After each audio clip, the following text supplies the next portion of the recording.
Bonjour, salut à tous. Nabi que vous êtes bénis, bonjour l'Andabiso dans le monde partout. Bonjour l'Andabiso sur la chaîne, sur Natural TV.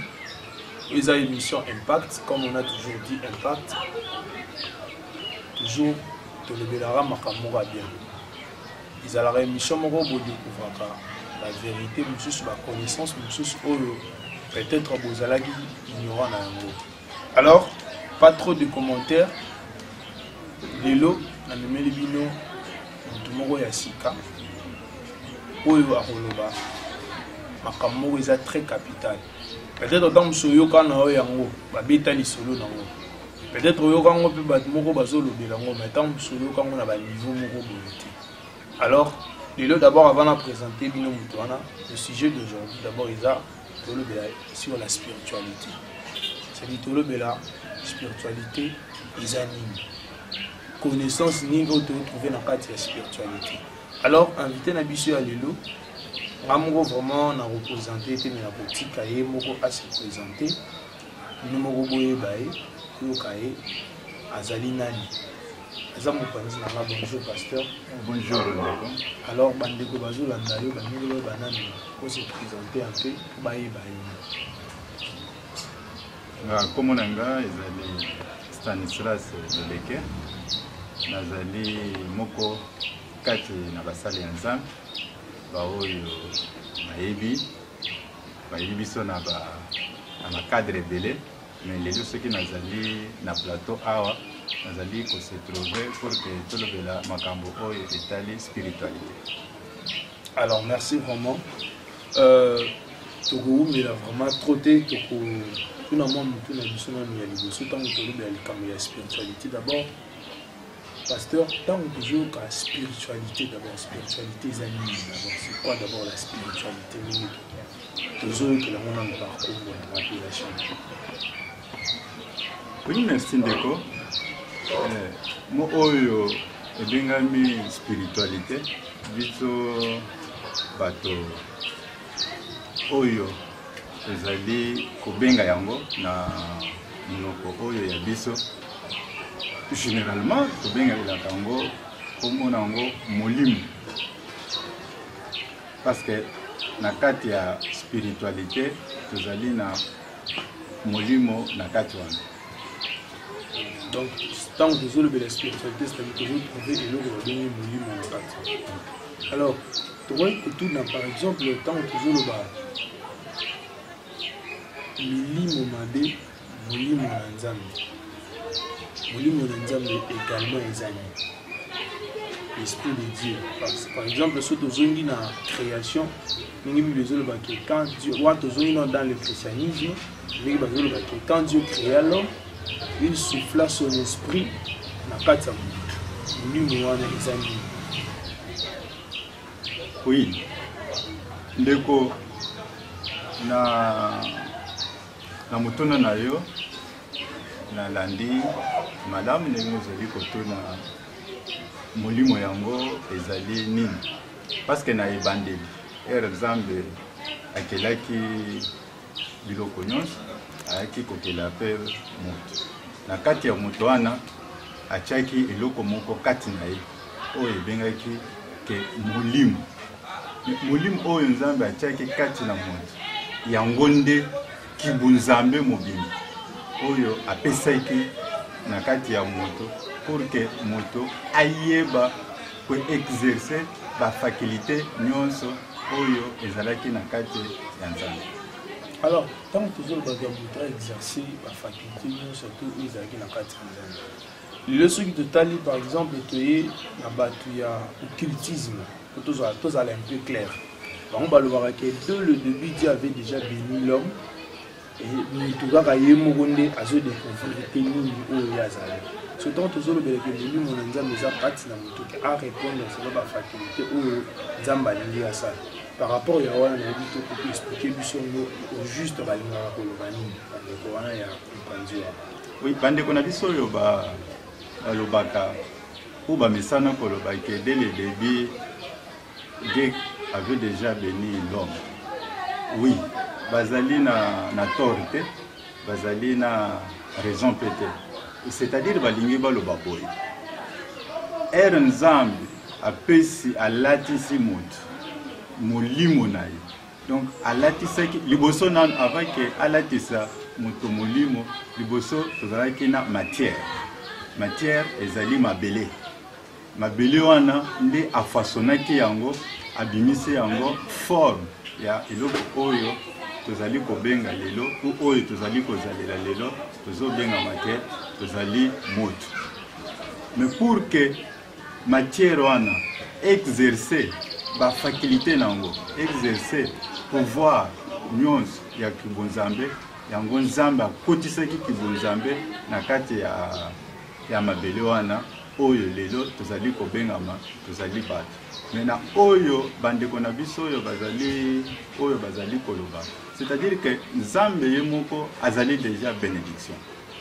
Era koti kati na mutu apesi ye toutes les bénédictions possibles. Oyo koki kolokama libanda te, oyo koki kende kolokama na mai te, oyo koki kolokama na moto te, oyo koki kolokama na mupepe te, mais nyonso wana bénédiction, pouvoir, toutes les capacités, nyonso ya kibonzambe apesaki yango déjà mutu. Alors merci pasteur, ceux qui n'ont souvent muké karawana, les deux toujours ka bandeko na biso basala ba science, c'est-à-dire ba scientifique, bazolo ba ke mutu na komi na capacité ko utiliser esprit na ya 100%. Na éviter, c'est-à-dire na kati ya spiritualité ezaka na ba niveau moko boye oyo singa ka mutu azala na moto mutu akoma na moko akoma soki ndenge nini na éviter place wana ko éclaircir biso. Oui, bande ko na biso bazali kotalisa ke mutu ayebi nanu ko utiliser donc ba faculté na yete à 100%.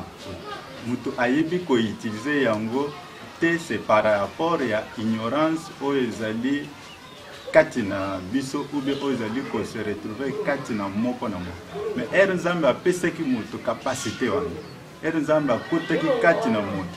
C'était que ayeba ko utiliser pe ko exploiter ba capacité nyonso ya kibonzambe. Je dis bien ba capacité nyonso ya kibonzambe jusqu'à na ba capacité oyo ezali divine, extrême oyo ezali likolo au pouvoir nyonso zamba chaki kati na biso bato yango wana pe ke pouvoir wana mutu ayeba ko utiliser yango pe ayeba ko exploiter.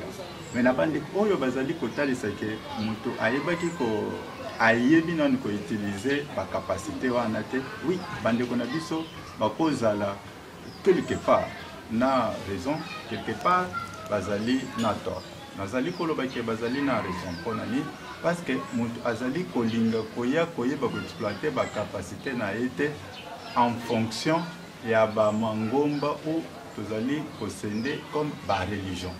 Tellement que ba religion ezali ebele bato batikali plus na doctrine liée à religion. À partir de ça, il est difficile pour que mutu ayeba ko exprimer ou ayeba ko exploiter ba capacité nyonso o ezali kati na ye. Nazali koloba ke bazali na tort te dans le sens que même na kati ya ba religion o ezali bisika mususu bango nyonso bazali koloba presque même langage na bango pe bazali koyeba pe comment ko exploiter pe comment ko utiliser ba capacité nyonso oyo nzambe atiaki kati na bango. Alors celui tolobi na zone mo mkie place au lobby que a utiliser la capacité ya kibonzambe, c'est-à-dire que ceux qui totali nzambe Bible zoloba que ceux qui un peu dans Bible zoloba que Dieu créa les cieux et la terre. Est-ce que nous avons une capacité à créer? Oui, muntu azali na capacité ya pour créer. N'oublie pas, mais quelque part toujours dans les Écritures, donc, la création, nzambe apesi mutu pouvoir, donc apesi amikotisi kati na mutu, apesi mutu wana pouvoir ya co-créer. Il s'est fait aujourd'hui, plupart ya envoyé ya nzambe à n'importe quel niveau, que ce soit dans la religion, bango pe bazali co-créer oyo etikalaka oyo nzambe asalaka te na cette époque wana. Mais oyo bazali kosala yango te par rapport ya chair, mais bazali kosala yango toujours na capacité créative ya nzambe. Alors nangaki na tout lisusu mo motu mutu tant toujours parce qu'on parle de la spiritualité. La capacité ni doit pouvoir c'est ce qu'a utilisé à 100% na ndenge tozabu. To nani oyo so yebi a utiliser esprit nani niveau de spiritualité ni na 100%, il peut utiliser à salani so kazani. Oui, batu bazali ebele oyo kopesa bandakisa na bango, mais nazali kolinga ko se baser te sur na ba oyo nzambe ou ba oyo ba exercer ba makambo mususu minene oyo esalaki no ba exprimer ou balakisa capacité na bango. Na biso bato oyo tozali bikela mwanza, même na bato oyo na koki ko citer bango nyonso wana bazali toujours ko exercer pouvoir ou ko exercer capacité divine oyo ezalaki kati na bango. C'est-à-dire ezali tozali lelo na oyo ebengami pouvoir physique, tozali pe na oyo ebengami pouvoir spirituel.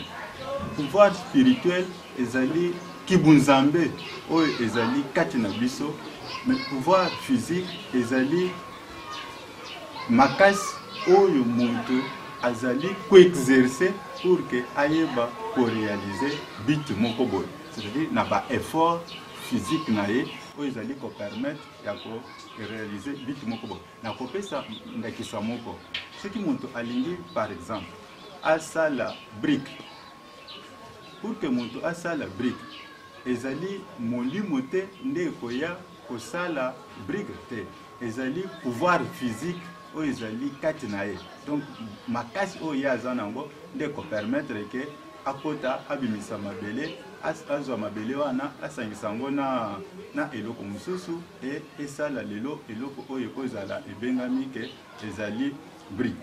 Mais le pouvoir spirituel ezali oyo ezali kouta na mental, c'est-à-dire que ezali kouta na pensée, donc na divinité, na pensée ou na esprit oyo ezali kati na biso azali ko émettre pensée moko pour que comment na koki ko réaliser eloko tel et azali ko koma na niveau wana ye wana muto tozali ko benga ke azali ko exercer plus le pouvoir spirituel ou le pouvoir divin. Nazali ko pesa par exemple bandakisa ezali ebele, ezali na bato oyo mususu oyo lelo bakoma na bango etikala na mokili bazali kolobela yango. Bato ebele basala ou ba mususu ba scientifique mususu babimisa ba formule, mais ba formule oyo babimisa kawana ebimaka te physiquement, mais ezali ba formule oyo bazalaki kozango sur le plan spirituel, mais ayebi ko exercer yango pe ko ya kobimisa yango sur le plan physique pour que a expliquer ya bato pa réaliser eloko moko songolo. De même aussi biso bana yansa makoki nyonso wana epesameli biso epesameli biso toyeba lolenge nini oyo tokoki ko exprimer yango. Nazali kozonga quelque part na kati ya mokanda na Nzambe. Bible ezali koloba boye, les vrais adorateurs adoreront Dieu en esprit et en vérité.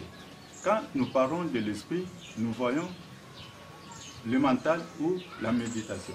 Quand on parle de la vérité, on voit la parole ou soit verbe. Oyo bande kona biso mususu, quel que soit mangomba okukuta bango bazali kolobela ou bien kosambe. Na kosambe wana bazali ko utiliser oyo bazali ko benga verbe. Mais na pas oyo bazali ko utiliser mental ou méditation. C'est-à-dire ezali bava oyo bazali ole ke babimisa maloba, mais bazali ko bimisa yango te, mais bazali ko exprimer yango à l'intérieur, bazali ko pousser yango vers loin.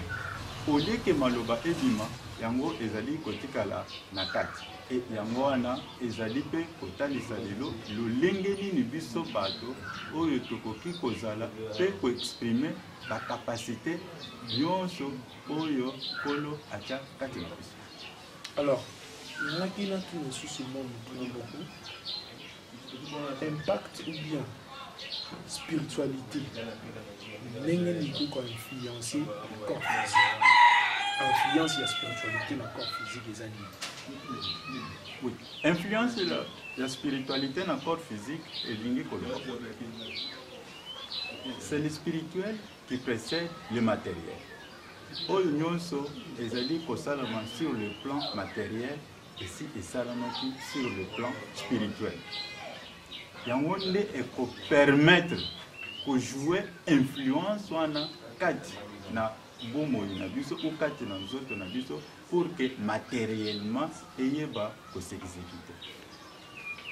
Alors ce qui n'a jamais mon métier biso sur la kati ya makomi toujours ils ont la place moko bazolo baké c'est le corps physique qui vient en premier et le spirituel vient en deuxième. Habité mais par rapport à nous on dit que ils ont le moko avec ça les mains l'esprit déjà fait les tombes non sur mais habité par rapport à place où on doit comprendre.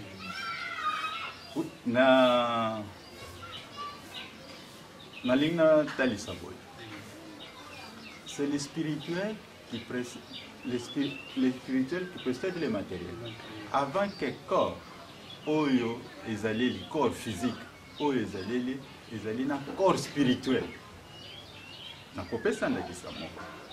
Ezali lokola bandeko moko. Ozali kotambola na kati ya nzela. Okomi avant que eloko omona eloko moko esalamela yo. Plupart ya bandeko ou plupart ya biso bato. Eloko wana avant que esalama mingi toyokaka ke avant que elata nzoto esalama ke la biso physique et spirituellement. Spirituellement dans quel sens? Oyokaka oko sentir comme si ezane eloko moko boye salami katina. Et yo zali ko sentir comme si eloko moko boye salami katina yo et physiquement osali pe esali nini et c'est réalisé. C'est pourquoi c'est le spirituel qui précède le matériel. Oyo ezali koya ko salama, oyo ezali déjà oyo et salama qui déjà sur le plan spirituel. Alors pasteur Togozon a dit souvent que le loko wana mwasina. Quand il a tout le loko moko phénomène moko tozomona ezo sala likolo ba impact na kata ba ya misala na kata ba entreprise le tokomona tout le temps je suppose au sala il faut oser la même esprit na biso habiter le temps bazolo babongo biso poto à la clair bazotinda bato bakota qui occultisme mais sous bazo komisa bato sous basa des choses qui sont contre la nature ou ndenge nzamba kela ba éviter temps bazo c'est que ça la même esprit na biso wana au côté occultisme ils a d'abord pour réussir seulement il faut à la bonne autonomie. Oui, ndeko mutuna nayo ezali ko epesinga na mposa ya koseka mais ezali ko pesanga lisusu courage ya kolinga kotalisa na bandeko na biso makambo mususu oyo esalama soki ezali na likambo ezali par exemple na esika moko na kati ya musala pour que ndeko na biso ndeko oyo azokende koloka musala era azokoma na musala wana bandeko na biso bazali ko exige ke bazala bomoko na bango kozala bomoko na bango ezali kotalisa nini na makambo nyonso oyo bango basalaka balingi te keno basangisa mupaya esengeli omwe na bato oyo bazali na bomoko soki ozali mupaya okoti na lingoma na bango uswat na esika na bango ya musala pour que etambola malamu esengeli bokoma ndenge moko soki kozali kokoma ndenge moko ezali pour que lingomba na bango et marcher nanu malamu et puis ezali que nyonso oyo ezali kotourner et tournaka tout autour ya organisation na bango. Là c'est l'aspect positif. Mais na oyo ebengami par exemple que l'aspect occulte oyo ezali lié na makambo oyo tomonaka ou bien oyo toyokaka généralement, mais moi je voudrais parler beaucoup plus sur oyo nayebi na oyo esalamaka na bandeko na biso oyo mosusu bakoki komema bango que non pour que tokoma na musala na biso oyo tosangana nayo ezali lokola ke sala pratique tel. Yango na uti ko expliquer. Ba pratique nyonso wana ezali lié pour que bango bazala na bomoko. Mais ngamoko na tikala koluka ke namona ta ndenge bandeko wana balobaka mais na tikala na komona yango te ya kosala. Ezali na babiloko mosusu oyo bandeko na biso basalaka sur le plan ya kolinga kwa tire kozwa nanu mutu est-ce que azali na capacité ya kosala oyo tokoyebisa obi azali na capacité te ezali na bandeko mosusu bayaka bayebisanga alobi ke noto kendeki esika mosusu ete tokomi na esika wana totrouvaki batiaki par exemple babougie ya bacouleur akuti bougie ya couleur rouge akuti bougie ya couleur verte bacouleur un peu différente batieli liboso wana mais na nyonso wana pona oyo azali mwana ya nzambe. Je dis bien oyo azali mwana ya nzambe. Oyo azali mwana ya nzambe ezali oyo ayebi ko exprimer ba capacité nyonso ya bunzambe kati na ye. Quel que soit biloko nyonso oyo balakisaka wana akoki kobangela yango te. Ozala chrétien, ozala musulman, ozala bouddhiste, ozala moto hindu, ozala n'importe quel secte akoki kobangela yango te. Akoki kobangela yango te pona ni parce que pouvoir ya bunzambe o ezali kati na ye ezali likolo ya babiloko nyonso wana. Le reste ce n'est que des choses démonstratives. Alors merci pasteur. Mais quel sous moi plus loin ya koloba comme il a fait maintenant qui pédé. Je ne sais pas. Ezalaka parce que ndeko moko ayebisi biso ye abotama bongo. Ils a illuminé, ils a une makile abotami bongo. Et je ne sais pas biso balobaka ezala milimo. Comme tout le la spiritualité, ezala milimo to muto akoki obotama na ye naturellement pédé.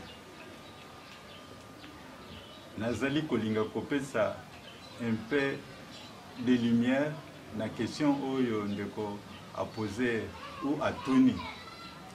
Na bandeko oyo plupart oyo bomonaka bango oyo babengami ke bazali ba PD. Bandeko wana ndenge bomonaka bango na phase oyo bandeko oyo bazali ko se retrouver bazali ko limisa image oyo passé na bango ezalaki. Mais tellement que conscience na bango, donc capacité spirituelle actuelle au bazanango ezali muke yango nde eye kosala ke bandeko wana ba se retrouver na lolenge oyo tozomonela bango. En quelque sorte bandeko mususu balobelaka yango na oyo ebengami ke incarnation. C'est-à-dire que na passé na bango bandeko wana bazalaka basi baye ko s'incarner, baye ko se retrouver na mission actuelle, c'est-à-dire que dans nzoto oyo bazali nango attachement oyo bazalaki nango na passé yango nde ye ko sala ke ba se retrouver lisusu bien que azalaka mwasi aye ko se retrouver lelo mobali, c'est-à-dire que azali ko se trouver na attachement ya passé na ye kibu mwasi na ye wana ezali ko sila te bien que azali ko porter sexe masculin. Yango ozali komona ke muntu wana azali ko exprimer toujours ba tendance ya kibumwasi kati na ye. Yango ndo moni ke plupart ya bato wana babengaka bango ba PD.